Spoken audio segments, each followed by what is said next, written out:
कच्छ से 8 किलोमीटर दूर जम्मू कोटी एक नामक स्थान है, छोटा सा ग्राम है। वहाँ पर महर्षि जमदग्नि जी और माता रेणुका जी तपस्या किया करते थे। उस जमाने का आज भी वहाँ पर हवन कुंड बना हुआ है और उस आश्रम से माता रेणुका जी जल भरने के लिए इधर लेक पर आया करते थे, श्री रेणुका जी तीर्थ में। तो एक दिन महर्षि जमदग्नि जी और माता रेणुका जी ने एक यज्ञ किया।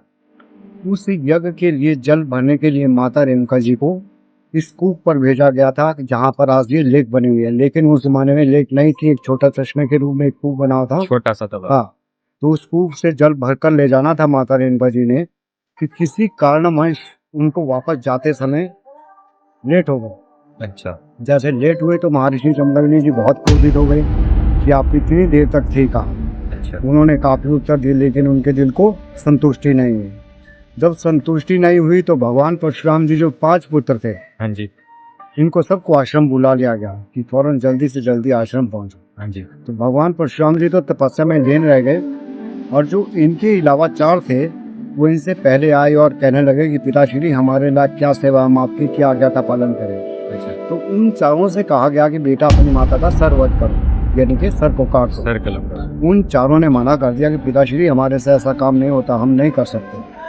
बाद में भगवान परशुराम जी आते हैं और कहते हैं कि पिताश्री मेरे लायक क्या सेवा है, मैं आपकी क्या आज्ञा का पालन करूं। ये पितृ भक्त थे, पिता की हर आज्ञा का पालन किया करते थे। अच्छा अच्छा। जैसे इनको आज्ञा मिली कि अपनी माता का सर वध करो, इन्होंने अपना परशु उठाया जो इनको शिव ने दिया था। पहले इनका नाम आत्मा राम था और परशु वो कुल्हाड़ी होती है। परशु कुल्हाड़ा, तो पहले इनका नाम आत्मा राम था। अच्छा। और जब से इनको शिव द्वारा परशु मिला, उस परशु मिलने से इनका नाम परशुधर पड़ा और उसी परशु से पिता के कहने पर इन्होंने अपनी माता का सर वध किया। अच्छा। जब सर वध कर दिया तो महर्षि जमदग्नि जी बहुत खुश हुए कि कहिए बेटा मैं इसके बदले में आपको क्या वरदान दूं, क्या चाहिए आपको। हाँ जी। तो भगवान परशुराम जी कहते हैं कि पिताश्री मेरे पास सभी कुछ है, मुझे किसी चीज की कमी नहीं है, मुझे देना है तो मेरी माता का सर लगा के दीजिएगा, पहला वरदान मेरा यही होगा। महर्षि जमदग्नि जी को वैसा ही करना पड़ा, उन्होंने जल का छींटा मारा और माता जी को पुनर्जीवित कर दिया। अच्छा। जैसे माता रेणुका जी जीवित हुए, हाँ जी, तो भगवान परशुराम जी ने अपने लिए अजर अमर का वरदान मांगा। अजर कभी वृद्ध नहीं होने वाला शरीर, अच्छा। और जो अमर होता है वो कभी त्यागा नहीं जाता शरीर। ये अच्छा। दोनों शरीर महर्षि जमदग्नि जी द्वारा प्राप्त हुए भगवान परशुराम जी को। अच्छा। बाद में दोनों से आशीर्वाद लेते हैं, माता से भी पिता से भी, और अपने वापस महेंद्र पर्वत चले जाते हैं। अच्छा, महेंद्र पर्वत। महेंद्र पर्वत ये उड़ीसा में गंजाम डिस्ट्रिक्ट में है। अच्छा अच्छा। काफी समय बीत चुका होता है। हाँ जी। तो एक बार से इनको फिर से दोबारा से इनको एक यज्ञ करना पड़ा। वो यज्ञ इसलिए करना पड़ा कि जो रेणुका और बेणुका जो 2 बहनें हैं, हाँ जी। तो जो बेणुका जी के पति थे वो सहस्त्रबाहु थे, उस समय का सम्राट हुआ करते थे। अच्छा। आर्यवर्त का वो समय हुआ करता था, यानी कि पूरी दुनिया का राजा एक ही होता था, जमदग्नि ऋषि के साडू। तो वो हर समय इनको नीचा दिखाना चाहते थे। अच्छा। क्योंकि शास्त्र विद्या में भगवान परशुराम जी उनसे कहीं आगे पहुंच चुके थे, इसलिए उनको नीचा दिखाना चाहते थे।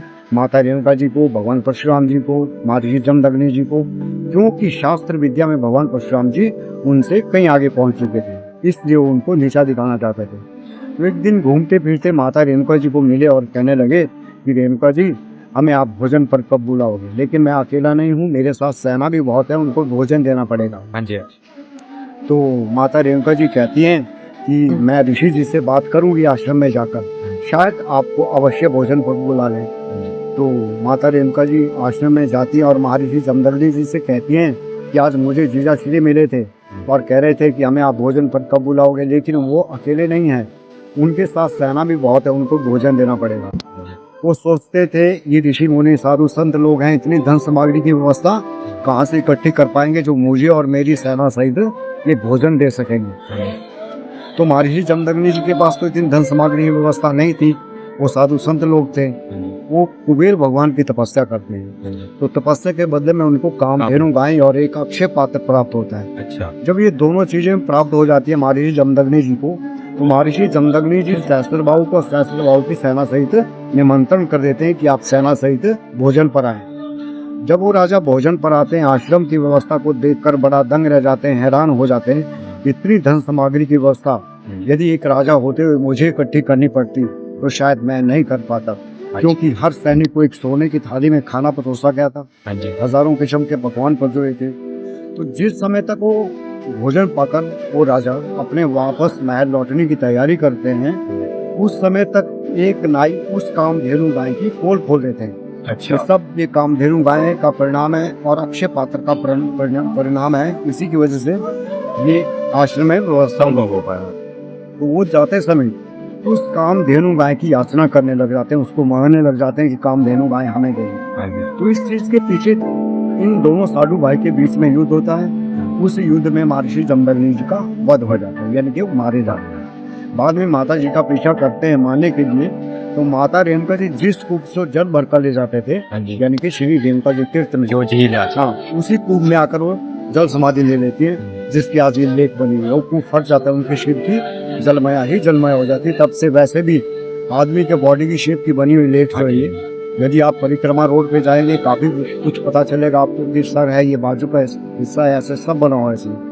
तो फिर भगवान परशुराम जी की महेंद्र पर्वत पर तपस्या भंग हो जाती है कि आज माता श्री भी नहीं रहे और पिता श्री भी नहीं। ये आते हैं और अपनी माता के चरणों में रोते हैं, गिड़गिड़ाते हैं कि माता श्री आप तो समा गई, मुझे भी कुछ बताओ कि मेरे पिता श्री ने अंतिम समय में आपसे कुछ कहा तो नहीं। तो इनके रोने गिड़गिड़ाने से झील से माता जी को एक बार से फिर से बाहर आना पड़ा और कहती कि बेटा अंतिम समय में कुछ नहीं कह पाए, क्योंकि उनका जो सर था वो धड़ से अलग हो चुका था, इसलिए मुख से वो कुछ नहीं कह पाए। लेकिन 21 बार उन्होंने अपनी छाती को जरूर पीटा। तो उसका मतलब भगवान परशुराम जी समझ चुके थे कि मुझे इस पृथ्वी से ऐसे क्षत्रियों का 21 बार विनाश करना पड़ेगा जो दुष्ट अत्याचारियों के राक्षस ऋतिक हैं। उनमें सभी क्षत्रिय नहीं थे।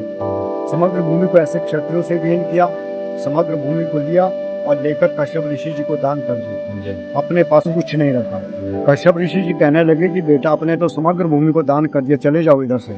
तो इधर से चले गए और अपनी ओर से माता के नजदीक में जाकर समुद्र भगवान से जगह मांगी, केरल में जाकर। तो समुद्र भगवान कहते हैं कि अपना परशु फेंके, जहाँ तक आपका परशु जाएगा वहां तक मैं खाली हो जाऊंगा। जो केरल में कन्नूर जगह है वो भगवान परशुराम जी को समुद्र भगवान जी द्वारा दी गई है। अच्छा। लेकिन वहां पर जाकर भी बाद में ये सोचने लगे कि मैं तो यहाँ पर भी अपनी माता श्री से बहुत दूर आ चुका हूँ और मेरी माता ऐसे ऐसे वहां पर समाये हुए हैं, मैं कैसे अपनी माता श्री के दर्शन कर पाऊंगा। अच्छा। मैं तो वैसे भी अपने चरण इस भूमि पर, इस पृथ्वी पर नहीं रख सकता। तो जहाँ पर आज ये मंदिर भगवान परशुराम जी का मंदिर विराजमान है, ये जगह अपनी माता श्री से मांगते हैं कि हे माता श्री, मुझे 2 हाथ जगह अपने चरणों में दो। अच्छा। मैं वर्ष में आपके दर्शन करना चाहता हूँ, आपके चरणों में एक रात गुजारना चाहता हूँ। अच्छा। तो ये माता की दी हुई जगह है भगवान परशुराम जी के लिए। अच्छा। और उसी उपलक्ष्य में यहाँ पर नवंबर में ठीक दिवाली के 10 दिन बाद दशमी से पूर्णिमा तक 5 दिन का मेला होता है। अच्छा। अच्छा। उस दौरान भगवान परशुराम जी किसी भी रूप में अपनी माता के दर्शन के लिए इधर आते हैं, श्री रेणुका जी तीर्थ में। और जो बहता हुआ जल आ रहा है ये लेक से, ये माता के चरण है। जिनके चरणों में भगवान परशुराम जी का तालाब है। लेकिन आज तो ये तालाब है, जिस समय इन्होंने 21 बार में समग्र भूमि को जीता था, उस समय अपनी माता के चरणों में अश्वमेध यज्ञ किया। यानी कि पहले ये हवन कुंड बना था, आज ये तालाब के रूप में। बाकी यहाँ पे बहुत दूर दूर से श्रद्धालु लोग आते हैं, अपनी मन्नतों को लेकर भी आते हैं, मांगने भी आते हैं। परशुराम जी तो अम्बर है शायद, अवतार हैं, तो मतलब वो आते होंगे किसी भी रूप में आ सकते हैं, है ना। जिसमें आप भी हो सकते हैं, हाँ जी, कोई हाँ जी। दूसरा भी हो सकता है। हाँ जी, हाँ जी। अच्छा, इस टाइम आते होंगे वो मेले टाइम। जी जी। अच्छा। तो फाइनली मैंने जान ही ली है रेणुका माता की स्टोरी और इन्होंने काफी अच्छे से समझाई मुझे। तो ये कहानी है माता की और काफी अद्भुत है। और जो परशुराम जी है वो एक अमर अवतार है, वो अभी भी जीवित है। और जब यहाँ पे मेला लगता है ना, इस टाइम वो किसी भी रूप में माता रेणुका से मिलने आते हैं। और जो माता रेणुका के साथ जो मंदिर दिख रहा है आपको, ये परशुराम जी का मंदिर है और ऊपर को माता रेणुका का मंदिर है। तो ये मंदिर परशुराम जी ने ही माता से मांगा था कि मुझे अपनी शरण में थोड़ी सी जगह दे देना, तो इसीलिए यहाँ पे ये परशुराम जी का मंदिर है। और इसलिए नीचे जो यहाँ पे दिख रहा है वहाँ पे तालाब है, क्योंकि वो भी माता के चरणों में, और उधर माता ने समाधि ली थी और नीचे यहाँ पे परशुराम ताल है ना। ये पानी जो है रेणुका झील से आ रहा है और परशुराम ताल की ओर जा रहा है।